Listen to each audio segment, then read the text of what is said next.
Richard Garfield, luckily, is a game designer who really does not need an introduction.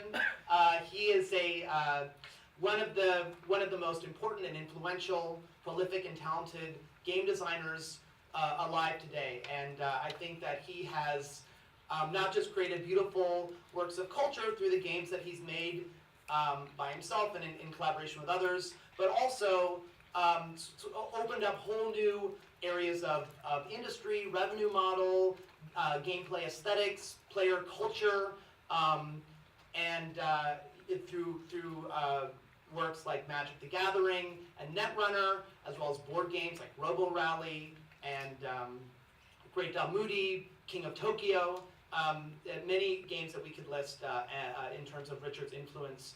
And I think I just want to get out of the way and let him speak to you guys. So let's welcome Richard Garfield to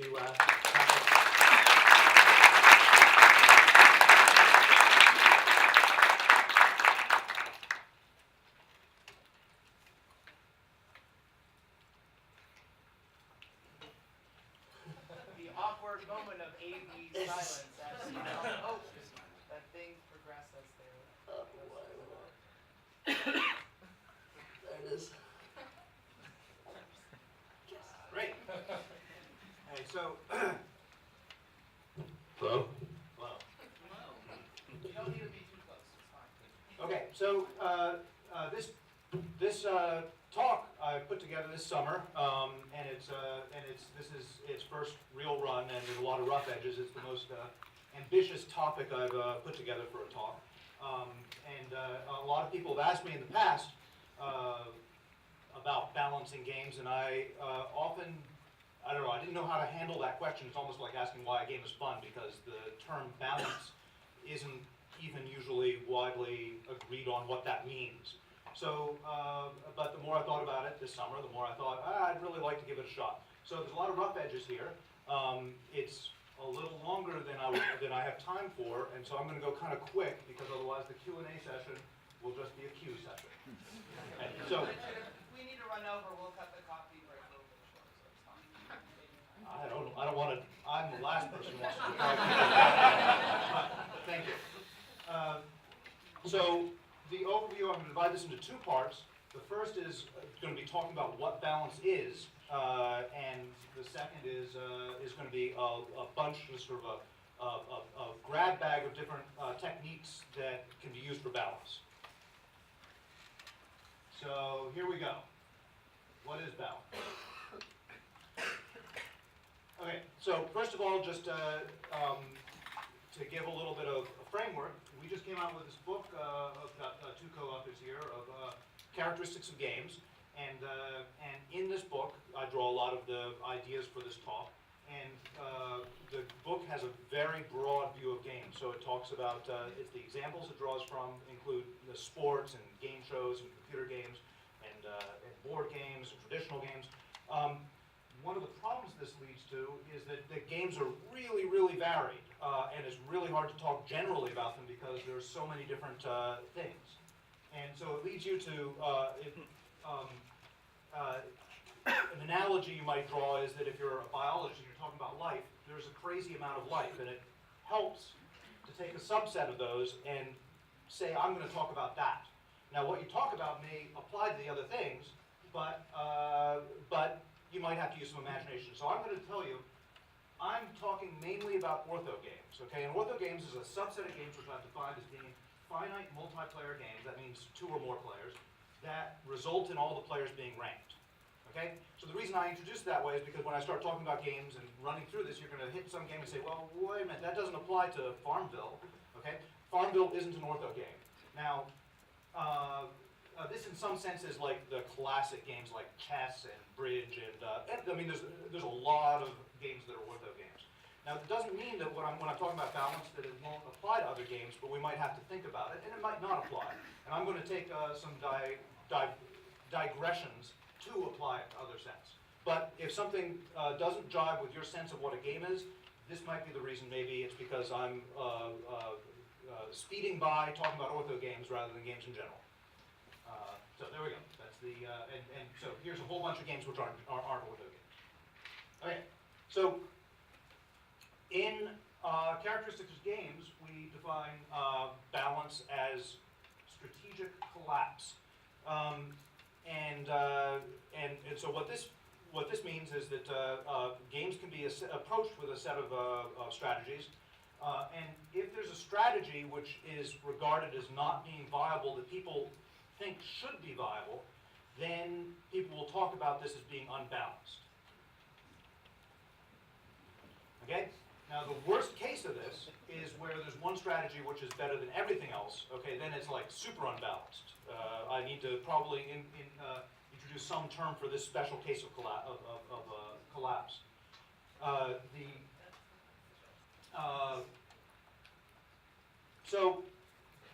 Often in my talks and in book characteristics of games, we like to work in toy games. Toy games are games which serve to make good illustrations. They're not games that are fun. They're games that just illustrate a point that we're making. So here's our first toy game, which is Big Rock, Rock, Paper, Scissors.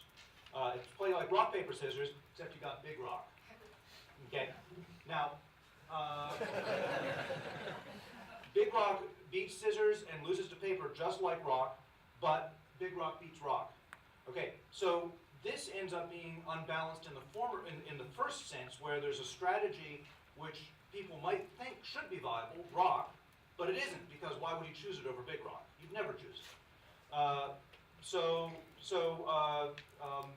You might consider this as being an unbalanced game, but it doesn't actually, it's still a game.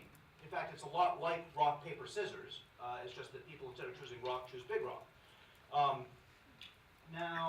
course, you can tweak this game and make it so Big Rock always wins, and this becomes unbalanced in the second sense, where there's one strategy that's always used, and this really is broken. There's not even a game left, because everybody chooses Big Rock all the time. So, unbalanced in the first sense is there's largely a judgment call, because people might say, well, you know, Big Rock's just there for, or Little Rock's just there for fun. You don't have to choose it, and it's still a good game. And so, that's reasonable, because not all strategies in the game have to be viable. In fact, one could argue that if all strategies were viable, you also wouldn't have a game, because then there's no strategies. Using Magic as an example, in Magic World Championships, oftentimes we check the health of the environment by asking how many different deck types are viable. So in Magic, you bring your own deck and you compete it against the other players, and all these guys have brought their own deck. And I kind of feel that it's at its best when I say how many different deck types, and the answer is somewhere between 4 and 8. Okay? If it's less, if there's like only 3, then it begins to feel unbalanced. People are saying there's just not enough expression. This is like rock, paper, scissors. It's still a game. This is sort of unbalanced in the first sense. And it's really unbalanced in the second sense. And this has happened before, where everybody thinks there's just one viable deck type. And so then it's super unbalanced. And then we've also had the case where it's been sort of wide open. And there's been so many deck types that people, the champions of the game, don't feel like they can get a handle on what's going on. I'm not sure that's bad, but there's an argument to be made that there can't be too many strategies. There definitely can be too many strategies. I'm not sure if this is bad for Magic, but there we are. That's where we were in Characteristics of Game, the book. I've expanded some on how I view unbalanced. You can have unbalanced features in your game. So an unbalanced feature might not have anything to do with strategy, but it's kind of similar to strategic collapse. Like if the person who goes first wins 90% of the time, like happens if you're a tic-tac-toe player before your morning coffee, then you might consider it unbalanced, because the feature of going first dominates the rest of play. Similarly, if you had a card with an I win card, a game with an I win card, that might dominate the rest of the game. You might have a perfectly strategic rest of the game, but somebody draws the I win card, they win. Okay, and so this doesn't really have anything to do with strategy, but yet you would consider it unbalanced for a similar sort of reason, as a strategic collapse.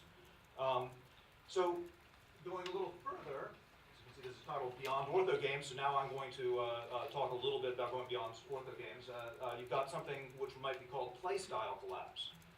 Okay, there's all sorts of different ways that people heuristically, that people approach games and what they're looking for in games. Not all these will be in every game, but people will look for them. There's collectors, fighters, builders, explorers, socializers, just to name a few. And if you are playing a game and you like building, and it looks like the game should support building as a style, and it doesn't really feel viable, you might feel the game is unbalanced. And that's similar to this strategic collapse, but it's sort of more general. It applies more broadly to games. There are, of course, games you'll play and you won't think, oh, I shouldn't be able to build here, it doesn't even make any sense. But if you feel like building should be viable, for you, this game may be unbalanced.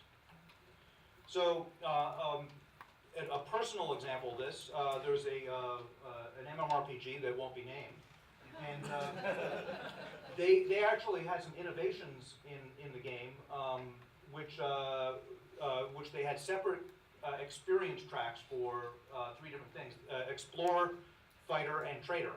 And so, in addition to the World of Warcraft and Ultima Online, just regular experience, you also had these 3 separate experience tracks, which made you feel as an explorer, wow, I can go and explore, and I'm getting rewarded for this. Of course, these days in World of Warcraft, you get rewarded for exploring, but it's all in one big track. Here they broke it down. And so I thought that was pretty cool. But my experience in it pretty quickly was I had this little ship, and I wanted a really big challenge, so I found a big challenge. And I kept on coming back to this challenge and wasn't ready. Changed the equipment, changed my strategy, still wasn't ready. And eventually I was able to do it, and it took me half an hour to succeed in this fight. And I got about 15% more experience than I would have gotten fighting easy enemies that would have been taking about a minute each. So my reward was pathetic compared to the effort I put in. And at that point, I didn't regard my play style as viable, and I quit. And one might say that this game wasn't balanced, or was unbalanced for challenge seekers, for somebody like me who was looking for a challenge. Now, a lot of these games actually fall into that category, that if you're a challenge seeker, you don't get the challenges till late in the game cycle, which could be regarded as a problem for that game type, or an area for growth if they manage to get this game balanced for challenge seekers at a lower level.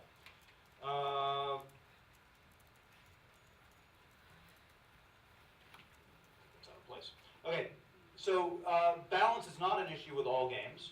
For instance, bingo, you might not consider balance as having any element on because there's no strategy, so there's not really any idea of strategic collapse. As sort of a thought exercise, I began to think of whether you could apply balance to games like these, which were totally random or nearly random. And I began to think that, well, for these games, a lot of what people like, they like watching stuff happen, and there's this tension that builds up as your board becomes heavier and heavier, and eventually you get a bingo. And so my exercise was, here's another toy game that's called the Ingo, and if you win, if you get a square next to the middle, an I-N-G or O, right next to the middle, then you win. Okay, you could still win the old way, but it's really unlikely. And the game is, in some sense, less interesting because if you started watching it play, you wouldn't get this board getting heavier and heavier with somebody winning and getting close, and instead you'd be playing along, bam, somebody would win. A lot of people would win, and they'd have to flip a coin or something.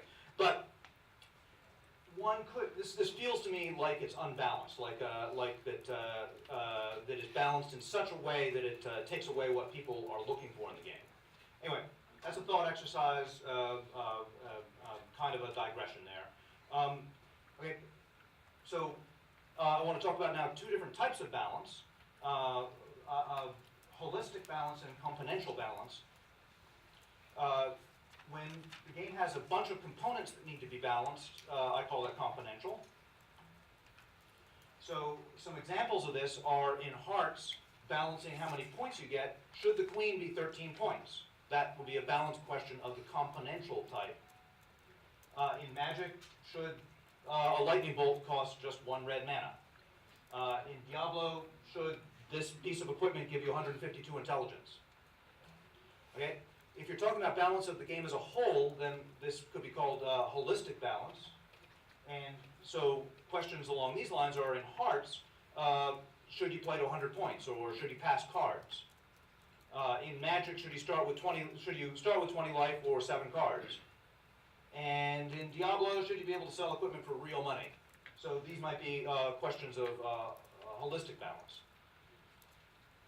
And sometimes it'll be muddy, which is which, but it's still a useful distinction. I find it a useful distinction in talking about balance, which one you're talking about. So now, this is I think, one of the most important parts of the talk, balancing for different types of players. Often designers will design the game to be balanced for the expert. This is certainly the way we thought about it in the early days of Magic, and it took a while for me to outgrow this mode of thought. And so, if the game is balanced for the expert, the problem is you risk these other areas of gamer having a less than balanced game. The problem with this is that if that's the case, you may lose most of your audience before they get to a balanced game, and then both these guys are unhappy because there's not enough people to play. So the game's great for them if only people play it. And also, another problem is if you balance for experts, what if there's levels of balance beyond what you know about? Games are very, very complicated, and it's hard to balance a game. It's impossible to balance a game for a skill level beyond you, and it's well known that the designers of the games are not necessarily the best players. I mean, there's an exception with basketball. The designer of basketball was, in fact, the best basketball player. But most of the time, that's not true. So you have to be prepared to patch your game, and here's sort of a handful of games. Even a simple game like Carcassonne was patched, but all these games have been patched with rules to accommodate the fact that the players went beyond what the game was designed for. Balancing is helped by the fact that most of the time skill goes up logarithmically, and so the benefit for skill, your performance, tapers off. And so what that means is that if you design to this level, you may not be too far off of a perfect game, and also you only need a little bit of education to get up to this, to get within balance within striking distance of where the game is balanced for. So there is some argument for balancing for the expert players in ignorance of others. But here's an example. This is a game I did, Spectromancer, with a Belarusian designer, and it really educated me in how I began to think about game balance. So the game launched with 6 different character classes: Cleric, Mechanician, Insanium, Necromancer, Dominator, and Illusionist. There's a whole bunch more now. The Cleric, we wanted to give out 1 character class for free, so we gave out the Cleric. We did not give out the weakest class. We didn't think there was a weakest class. I mean, obviously there is, but we didn't know which one it would be. We gave out the Cleric because it was a well-balanced class, and it gave you a taste of a lot of different strategies. But of course, it was regarded as being the weakest because it's free. And so people figured it was the weakest in order to get you to buy the rest of the game. After the game was out a little while, we did a study to find out whether, in fact, it was too strong or too weak. I mean, certainly the player audience thought it was too weak, although we did begin hearing talk from experts that it was actually the best class. And so what we found was that among beginners, it won 46% of the games, so it was a little weak for beginners. As you became intermediate, it actually dropped down in its performance, but the experts, it was up to 55%, so it was one of the go-to classes for the expert. And the reason for that is because it was a flexible class, and to use flexibility, you kind of have to be an expert. You have to know all the game. So we also had complaints that the Necromancer was too strong. We studied this, and yeah, for the beginner, they won a little more than half their games, so it was pretty strong. Intermediate, it was actually really good. And for the expert, it dropped down. And that also can be explained, was that the Necromancer had some really good spells, but you could work around them if you knew what you were doing. And the expert knew how to work around them, so it wasn't that effective for the expert. So when we broke it down, we realized that these were, all the classes were good for somebody.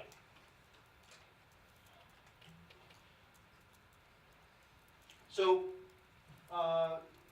as an example from Magic, Magic would be completely different if it was balanced just for the expert. For instance, the Shivan Dragon, which was a very popular card in Magic, when it launched, the expert probably wouldn't have played it because the expert would have been dead before they managed to play it. Because the Shivan Dragon is a very expensive card.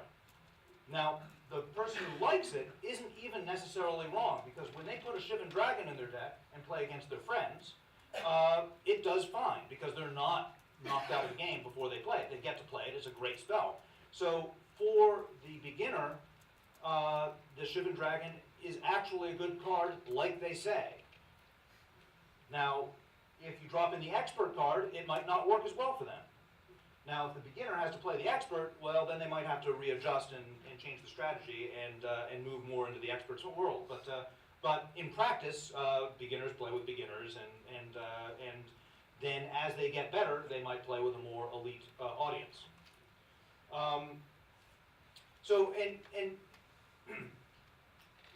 Balance is actually important for all players, even role players.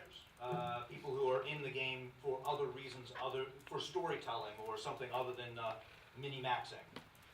This example came from my experience working on 3rd edition with Wizards of the Coast. 2nd edition had these weapons do these damage. The scimitar did 1 to 5 damage, and the sword did 1 to 6. So the question would come up, why would you ever use the scimitar? Now, the existing audience said the role player didn't care because they would use the scimitar because it was a scimitar and it looked cool and it gave them the flavor of the character they were trying to use, which may be true. But the thing is that who suffers in the game where they chose to role play? They suffered, they did less damage, they were less effective. Even though they didn't care about that, they would sit and look at the person who was mini-maxing and say, well, maybe I shouldn't be doing role playing. They felt discouraged from what they wanted to do. So saying that your audience doesn't care about balance or doesn't need balance is kind of like an architect saying that the people who use these bridges aren't engineers. They don't really care about things like structure. And then you end up with something like this. Okay. So my next thesis is that balance is an art and not a science. And I'm often asked in my background whether math helps me in my game design, and I usually say that it does in a broad sense, but the actual math I use is not any more sophisticated than math that say a serious poker player can pick up playing poker. And math does help me beyond that, but everything helps. Math is kind of like writing, where every subject is useful, so yeah, math helps me, but I'm sure everything does. And then when the people probe a little more, I often find out what they're asking is there a formula for balancing your game? Like, what's the math you use in Magic? My 3rd trading card game, Netrunner, sort of taught me a big lesson in balance, because people kept on asking me for this Magic, for Magic, and so I told myself, well, I am going to get this formula for balance in Netrunner, and so I began writing formulas and said, okay, this is how we're going to balance Confidential. I'm going to balance the cards in this game. All right? So I came up with a spreadsheet with all these different formulas for how to balance these cards. And as I added new cards, I would run into a problem. For instance, the cost of this card, my formula said it should be 3, and it shouldn't be 3. It should be 1, as you can see on the upper right. That's perfect. So then I would add a line to the formula. Right here, I added a line. And then I noticed something pretty disturbing. Every time I added a new card, I added a new line in my formula.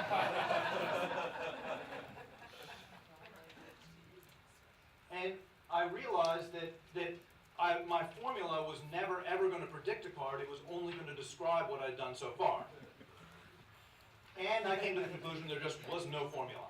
And this should actually come as no surprise, should have come as no surprise to me, and should come as no surprise to you, because of two things, which I've already mentioned, probably both of them. First of all, games are complex. We haven't even solved Othello yet. I just looked that up. We, to my surprise, had solved checkers in 2007. But if you haven't solved the game, it seems a tall order to actually come up with a formula to balance the game in the sense which people usually mean. And the second thing is this observation that balance is different for different audiences, right? If you solve the game and balance it, it's kind of implicit there, you're only balancing for the expert, which I've already claimed is not necessarily what you want to do. There's all sorts of people who might be playing your game.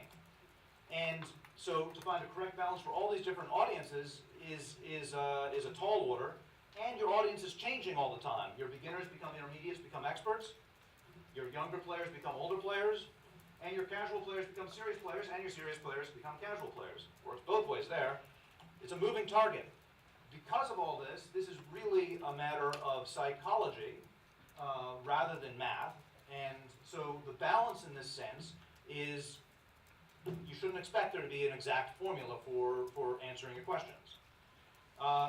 Fortunately, though, balance is forgiving. There's often many good answers to your balance questions. For instance, in Dominion, would the game be worse if the province was worth 5 points? I don't think so. I think it might be better. Ticket to Ride, would it matter if there were a few more or a few less wild cards? Okay, these are balance questions. The designers made educated guesses as to the balance, and they were right enough for these games to be huge successes. Was it the only answer? No. Balance is forgiving. There's no precise answer, generally. Now, there are catastrophic answers. If Donald X had said the province is worth 3 or 12, the game would have been substantially worse. But away from those points, balance is an art. Whew. How am I doing with time? You're doing great. You're doing great.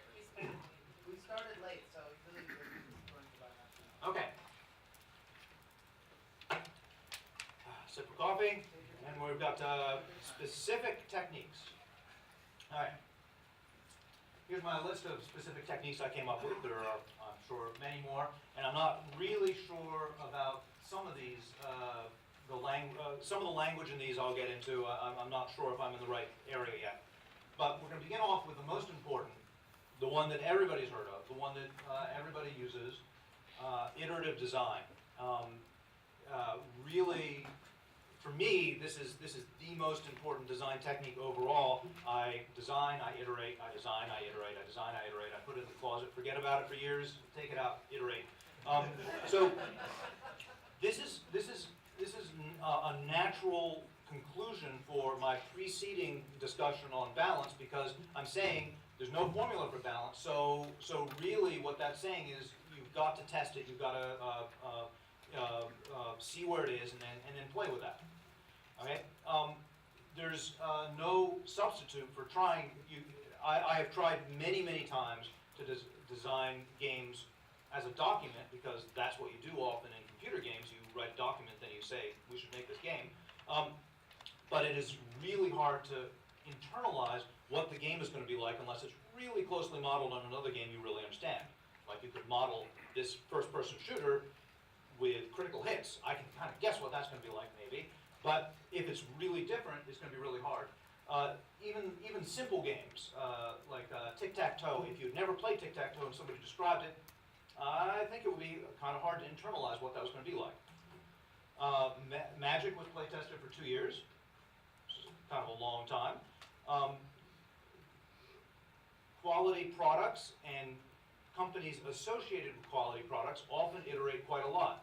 I was on several betas for Blizzard, and I was always surprised by how much that changed during the course of it. And Blizzard is notorious for holding off their products for months or years, and that's a tribute to the fact that they do iterate a lot. Paper games are generally much easier to prototype and iterate than electronic This is one of the reasons I keep coming back to paper games. But if you are smart about it, you can iterate your electronic products. They've both got strengths and weaknesses. You just have to build it, make sure you build in your capability of varying your prototype up front, and then you can iterate even faster than paper. One benefit of iterative design is that it addresses this issue about your audience being varied. When you first begin playtesting your game, your audience of playtesters and you will all be beginners. As you iterate, you get this bigger scope. You actually have players who are experts. So that's a benefit of doing this iterative design. But a risk, which is reasonably common, is that you iterate yourself away from the beginner and you make the game not fun for the beginner anymore. And so if you start iterating, and you've got this hermetic, is that correct? Anyway, this isolated group of players who are becoming better and better and better, they're going to design the game for better and better players, and you might end up with a game which is not as welcoming and interesting and fun for beginners as you would like. So one technique for avoiding that is, as you go through your development, add new players or intentionally keep some of your players in the dark as to what you're developing. Keep them casual. And that way, the people you add at the beginning will be experts and they will be telling you how the game evolves, but the people you're just adding will be your beginner audience and tell you how the game was received by beginners, and somebody in between will tell you how the expert, the casual players who's been around for a while, or the expert who doesn't care that much, reacts to the game. These days, a lot of the iteration comes after the game has been launched. This is not something you saw a lot of in paper game industry because it was hard to do. And this is fine, provided the game, when it's launched, is balanced enough to satisfy the audience until you can make these iterations to satisfy the audience. There was sort of something personal from the 90s. I remember when computer games would come out, I would take the games home and then I would look and see if there were patches, and I'd curse them for not finishing the game before they gave it to me. And oftentimes the game wouldn't even run until I patched it, which was very irritating. But towards the end of the 90s, when I got these games, I would check for the patches, and if they hadn't patched, it was like they didn't love me. Iteration is something I expected. I expected them to come up with ways to improve the game in between the time when they pressed the game and 3 months later when it got to me. Ideally, what you want to do is iterate your game after launch in such a way that you don't lock out new players. So now we go to our second technique, rock, paper, scissors. So rock, paper, scissors is a really excellent structure to keep in mind when you're balancing your game. And it appears throughout games in one form or another. On the component level, you see it in a lot of different games. Here in Stratego, the spy beats the marshal beats the general beats the spy. On the component level in TF2, Team Fortress 2, there's 9 different classes, and at least for my level of expertise, which is not too bad, the spy beats up on the engineer beats up on the pyro, and the pyro beats up on the spy. So how that will pan out in practice is if we're playing and there's a lot of spies around, I might choose to be the pyro. In a lot of war games, you'll see this sort of relationship where the archers will beat up on the slow polearm people. The polearm people will set their polearms and beat up on the cavalry, and the cavalry will rush right in the midst of the archers and give them a lot of problems. So on the holistic level, you also get rock, paper, scissors. The holistic level, recall, is balanced as it impacts the whole of the game. So in StarCraft, strategically, if you rush, that is, build a lot of military guys immediately and attack your opponent before they're ready, you're going to beat somebody who's just investing all their resources into an economic growth. If you're investing all your resources into economic growth, you're going to beat somebody who is defensive. They're waiting for the rush. They're putting their money into towers and things to prepare against that. And if you're hunkering down, you're going to beat somebody who rushes you quick. The game actually is designed, once that was recognized by Blizzard as being a healthy rock, paper, scissors relationship, is designed with that in mind. They will, if they make units or base states for the game, which imbalance that and make one of those strategies dominate the other, then they will tweak those back. And this is not necessarily what all the players want to do. Some players don't like rush as being a tactic, and so what they do is after the fact they edit the game and say you're not allowed to rush for 5 minutes or something like that. And they move the game to the area they want, which is a game where people are going all economic, which in itself is a good game also. It's just a different way to play. So holistic net level, there's a rock, paper, scissors, of course, on a componential level in a game like Magic, but holistically you get it too, where an aggro deck might beat a control deck, a control deck might beat a combo deck, and a combo deck might be an aggro deck. In a game like Hearts, you'll see it. Somebody who shoots the moon is going to beat somebody who's just ducking all the tricks and not taking any cards at all.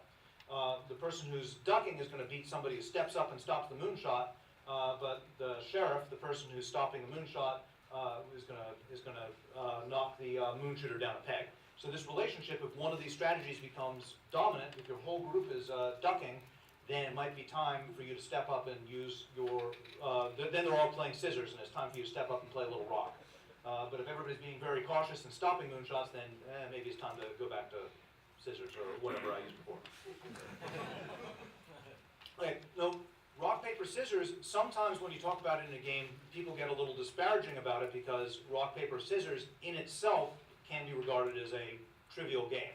It isn't, but that's another lecture. But rock, paper, scissors is a really, really robust game. You don't need to make it so that rock beats scissors 100% of the time. For example, even though I choose pyro in reaction to the spies sometimes beat me. I think I just have a better chance with the pyro. As long as these are better than 50%, your structure is sound. And in fact, in a lot of cases, you don't want it to be 100% because you don't want to make it so that the entire game rests on whether I went aggro at the beginning, and that's it, right? Because then, yeah, then I may as well be playing rock, paper, scissors. You really want to get, at least on the holistic level, this thing where if I choose a strategy which is part of this rock, paper, scissors cycle, that I've got a better chance, but not a 100% chance.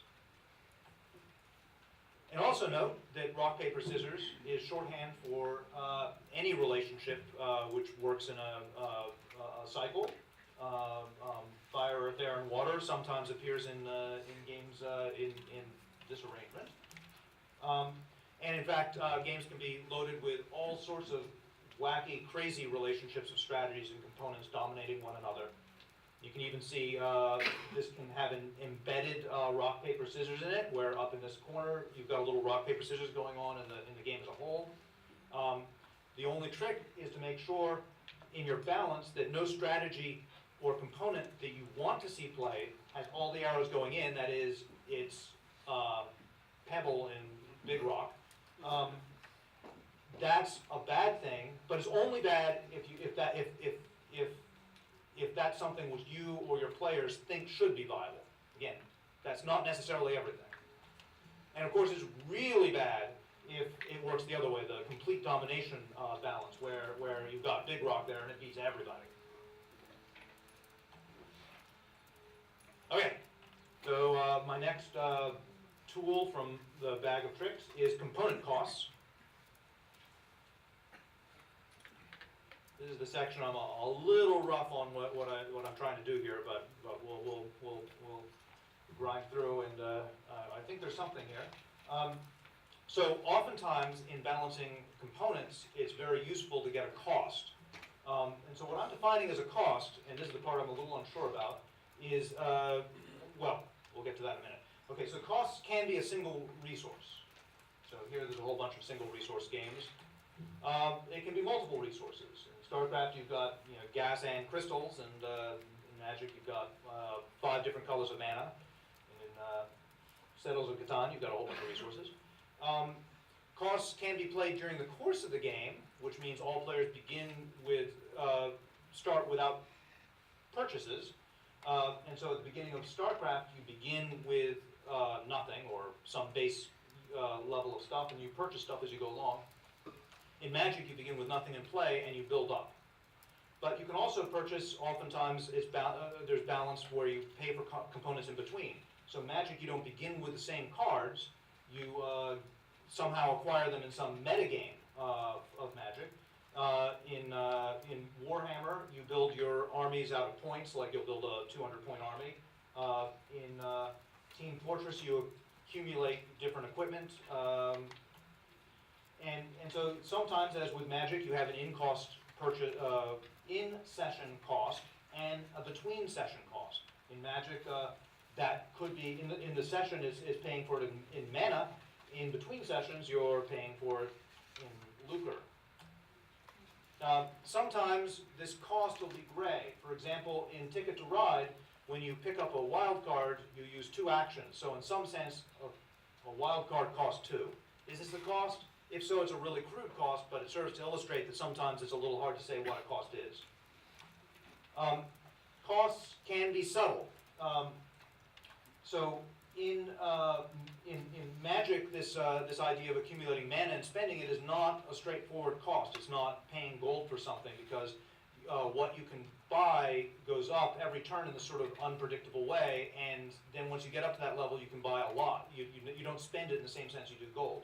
In Arkham Horror, or whatever game that is, you've got sanity and stamina as your cost. In Small World, those numbers there indicate the size of the armies, that's your cost. And one of the things I'm not sure about is in Scrabble, by my definition, and I think this means my definition might be wanting, that 10 there is a cost. Really it's a score, but scores and costs are kind of similar. And I think I might need to break this up into 2 sections. But the important thing here is that you've got a number which you tweak to balance the game. Okay, a single index or some small set of indexes. So that 10 serves in some ways the same purpose as the mana cost. If the game is won every time by whoever draws the Z, well, you're going to lower that 10 down to an 8 or something. And so in a lot of ways it operates the same. Games without costs on the componential level can have some issues. So this is Rogue Rally, which is the first board game I designed, and there was no cost for the equipment you would get during it. And so this sort of meant that inside the text I sort of had to balance them all against one another, and some would be worse than others, and some would be better, but you had to make them not so much worse that people felt gypped for having spent their time getting them.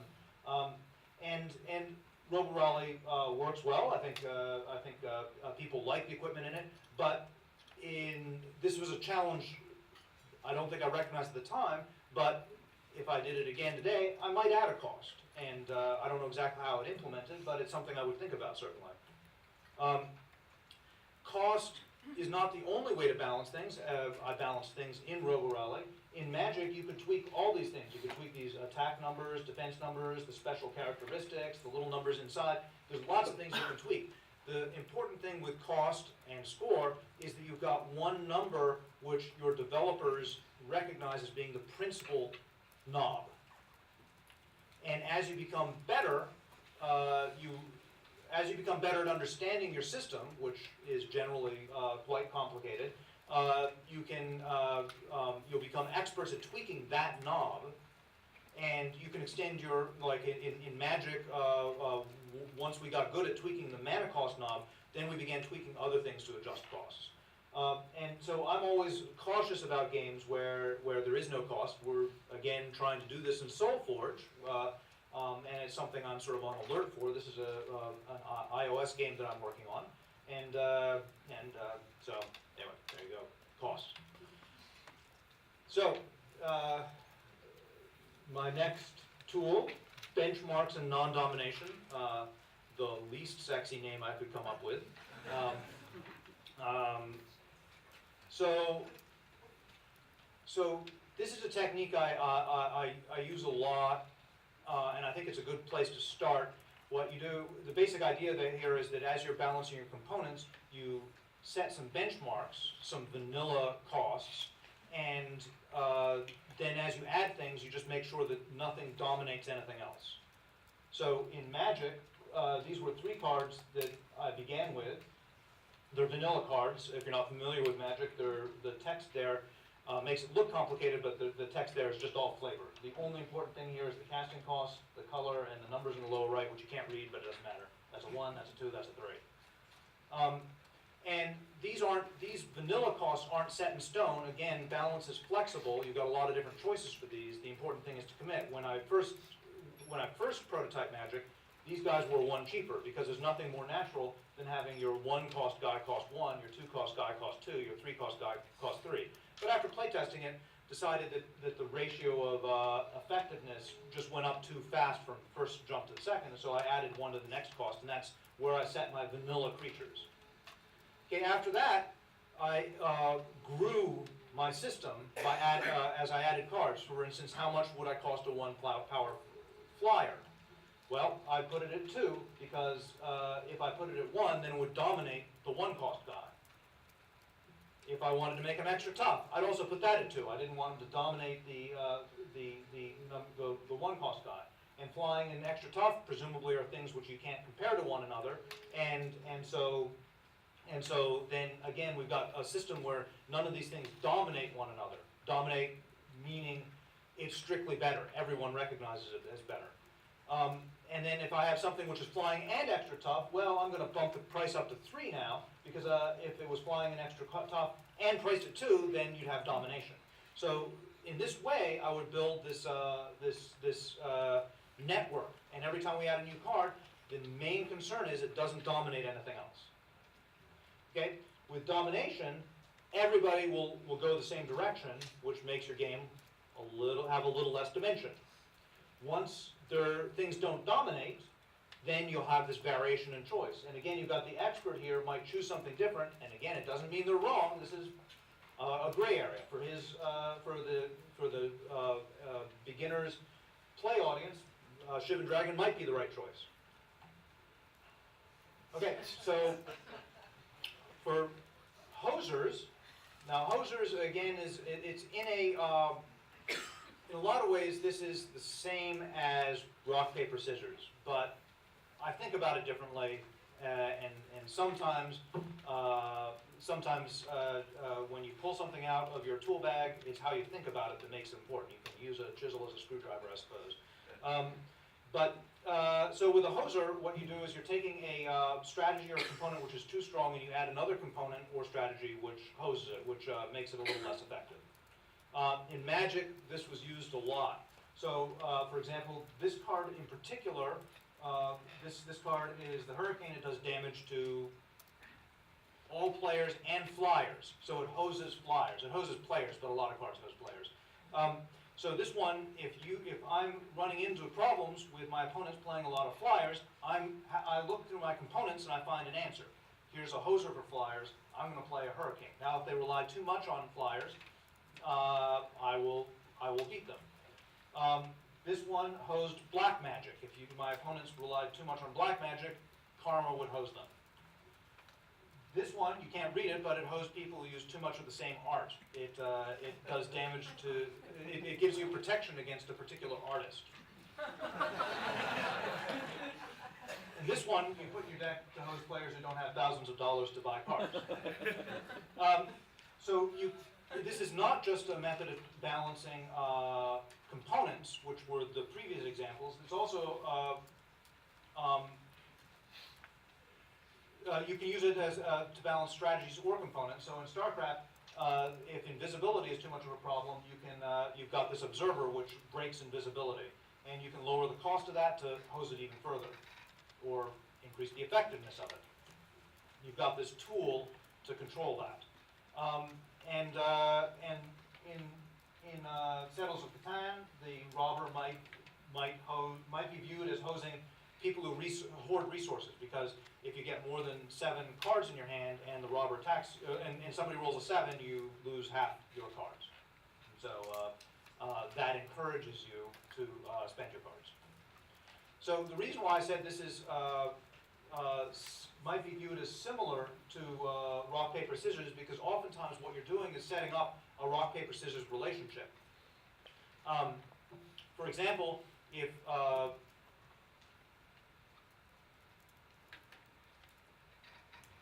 strategy A is the one you're hosing, and so I'm playing strategy B in a game, and I'm always losing to strategy A. That's this arrow here. Strategy A beats strategy B. Then strategy B says, okay, well, I'm going to change my components, or I'm going to tweak my strategy to use the hoser, which is in the game, the A hoser. Now I will beat strategy A because I'm hosing it with my hoser card. But oftentimes what this does is set up a relationship where now I'll lose to just straight strategy B because they're not wasting their strategic space and their components on this card, which is on this element, which is useless now because they're playing strategy B, not strategy A. Bidding. So a lot of games use bidding as an element of balance. In some games, like Medici, it might be viewed as not balancing the game. Might be viewed as this is the essential mechanic of the game. But Monopoly has bidding. If you don't buy something, it goes up for bid. I mean, people play with all sorts of wacky rules in Monopoly, so who knows if you play that way, but that's there. And you can see that could be, as a designer for Monopoly, a balancing technique. This property, if it's too expensive, well, nobody will buy it, and it'll go up for auction, and it's still balanced. The players take care of that. And this, one nice thing about this works even if your players are wrong. If they view it as being too expensive, the game still works. They'll bid whatever they feel is correct for it. Vegas Showdown uses bidding. Star Wars is a trading card game that I used. It used bidding in particular to help with a metagame balancing problem. Star Wars was a two-sided game where you could play the dark side or the light side, and there was questions as to which was which side you should play, which one would win more often. And so the official way to play was that you would bid how many points you would begin with. So I'll play the dark side for 17 points. I'll play the dark side for 16 points. And then you'd bid back down, name that tune, and somebody would play the dark side with that. And so that way, Star Wars, provided that the bidding was of a fine enough grade, Star Wars would be balanced for whatever audience played it. Bidding can look a lot like bidding, but it can also be more subtle, like a draft. So where people take turns, for instance, picking something on my first point. So instead of spending $100 on this, 100 gold pieces on this particular resource, I spend my first round draft pick on this. It's a similar sort of thing. Bidding's advantage, which I just mentioned, is that it adjusts itself very nicely to the level of the player. The game will be balanced for the expert, it will be balanced for the beginner, because each will bid what they think it's worth. But a disadvantage of it is that it is very skill testing. It's very intimidating to sit down to a game where you have to make bidding right off the bat. So in some ways it's unfriendly for a beginner right out of the gate. Once the beginner ramps up, it may be well balanced for them and the expert alike, but until then, it can be a challenge. We're coming into the home stretch. For those keeping track, this is slide number 185.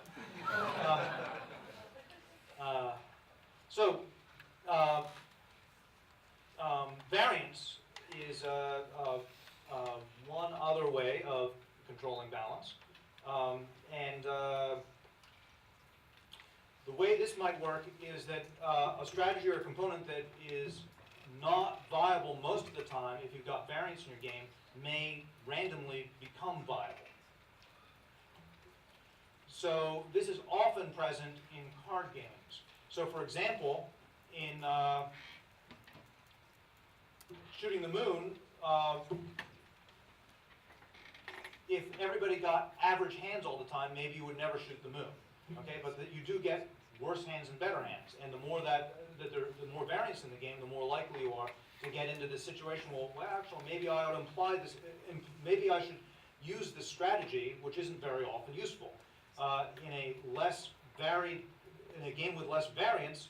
Shooting the moon might not work. And so another way variance is useful is that it might mitigate bad balance. So here, it's not actually rebalancing the game, but it's just softening it. So for example, in a low variance game, if you go first, you might win the game 90% of the time. But if you add more variance to the game, and now the only thing that's happened is the game's a little more random, maybe you go first, you win 60% of the time. And that might be acceptable in a short game, and one where you can switch sides and play each side a fixed number of times. This might work and might feel more satisfying than if you won 90% of the time going first.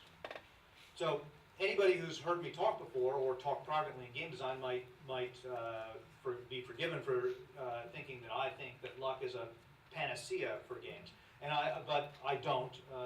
But it is perhaps like ibuprofen. It can reduce the swelling in your game and make it a little less painful.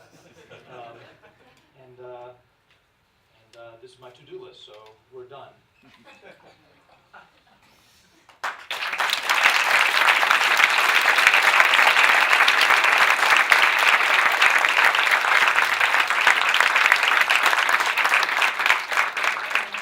Okay, conference is over. We're gonna end on a very high note.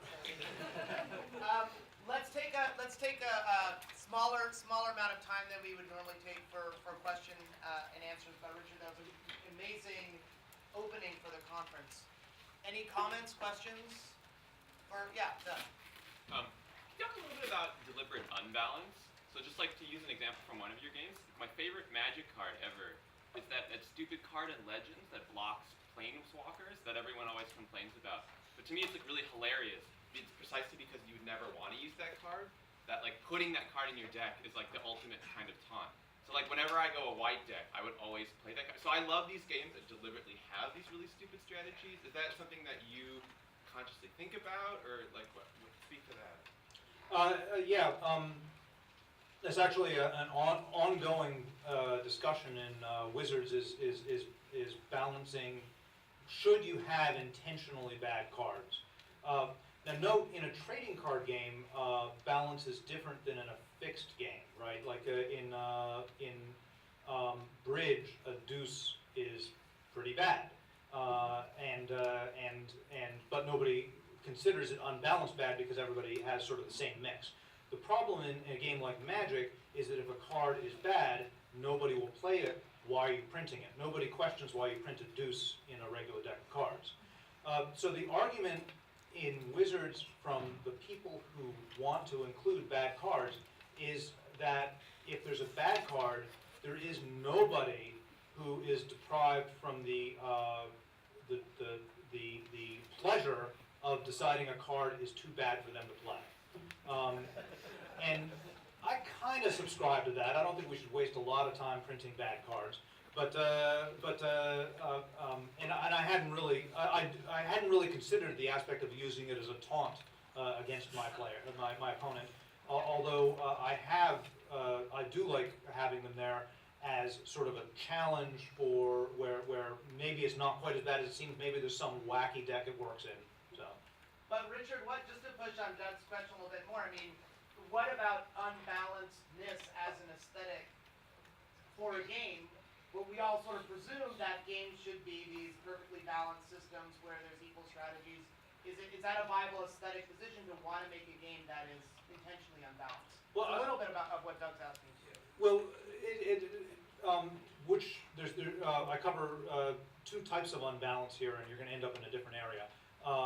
One is this thing of a strategy or a component which you think should be viable, which isn't. And that's certainly done all the time in that, and I think is routinely viable in that you can make a game which looks like it's a building game, but building really isn't viable. And there could be a reason why aesthetically you don't want building to be there. And if it's a conscious decision, it might be a conscious decision on the part of the designer that this game is focused in another area. That's cool. If it's in the second thing where it's Big Rock, then I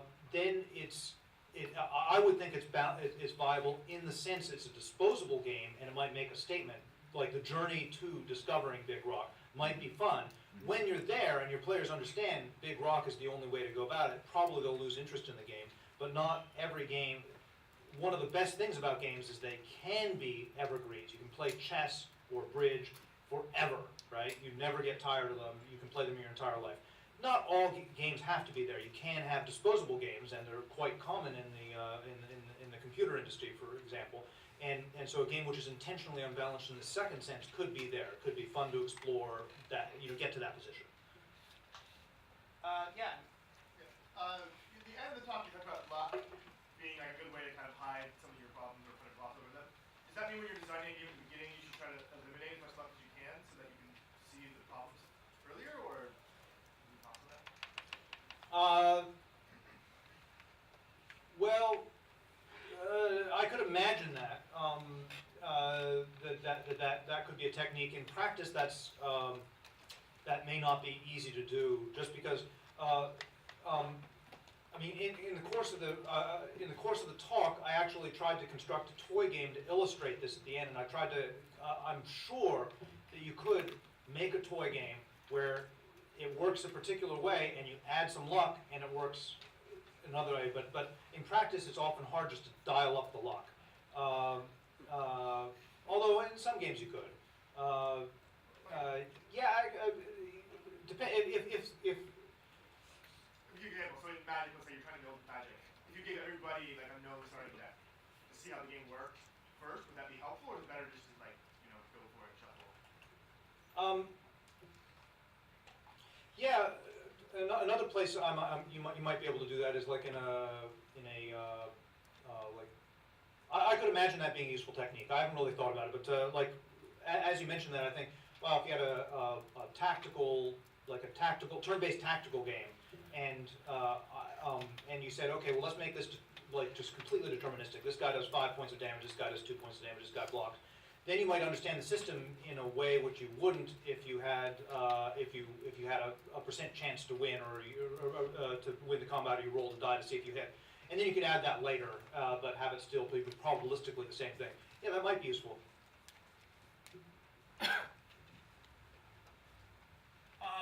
So I wonder if you. I generally have the philosophy that the more things, the more components that you add to a game, the harder it gets to balance. And I wonder if you, firstly, if you would agree with that, and secondly, do you think that there's like a rub sort of between, I guess, like capitalism and the idea that we're selling games. These are commercial things, and when we have that, it's like we want to have a lot of stuff to sell. DLC in digital games is a really great example of that, and yet there might be like this downside to that where we're making our games much harder to balance. So I wonder if you just speak a little bit about how much content affects the ability for you to balance something and how you deal with that.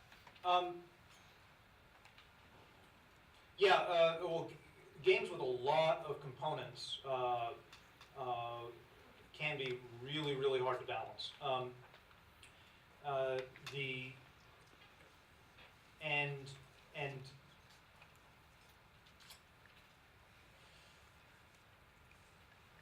It sort of goes to the strategy that you developed at Wizards of the Coast, right? Where you actually had one group of designers that were more inventing the basics of the game, and another whole group of people, a whole department of designers just playing and balancing and iterating on that, right? I mean, that's the one way that you solved that problem was through inventing a process geared towards balancing. That is true. Certainly a technique for handling that difficulty was required at Wizards of the Coast, and the system which Eric was referring to was we separated the responsibility of design and development, and design was like the architects. They were responsible for sort of the aesthetic feel of the game and the function of the game, and then the developers were responsible for making sure the game didn't collapse like a badly designed building or bridge. And that's a statement as to how difficult massively componential games can be to balance. I think there is some level of just acknowledging that the more stuff you add, the more you are going to run into problems if your game is complex enough. So I should add another way that we solved it at Wizards, and this was actually really important. Might be worth a section in the slides. Is to limit the time frame and the number of components somebody had at a single time. So in Wizards, in Magic, the way that works is that every 2 years we retire cards from regular play. They are no longer part of the official way. You can still play them with your friends, of course, because they're cards. We can't stop you. We wouldn't want to anyway. Well, maybe we would. I don't know. But the tournaments we run and so forth, the official thrust of the game is on cards which are recently published and published for the last 2 years. This does a couple things for balancing majorly componential game. First of all, it's changing the mix all the time, which means that if it is unbalanced, people still have to discover the unbalance, and then they can exploit it. That can be enjoyable, and then the cards are gone, or it's got a new mix. The other thing that it can do is it reduces the it addresses also the economic aspect of what you're talking about. In that, when Magic came out, we didn't have that system, and like the second year, a set of cards came out which we had worked on for years, literally years, and immediately there was a bunch of the expert players saying, this 300 cards, which we had sweated over, boils down to this one addition, right? And that's the only important card. And I realized at this point that we had a major ongoing problem, because that is a balance problem. It's not a balance problem of something being too powerful. It's a balance problem of all this stuff is too weak as perceived by these players. And so this I realized was inevitable because after 10 years and 10,000 cards, if you're going to come out with 100 new cards, of course it's got to compete against everything else. So by making it so the cards expire, you automatically really help the equation in that direction where everything that comes out will have a better chance of having a place. We're gonna call it here for the sake of the conference schedule. So let's thank Richard for an amazing.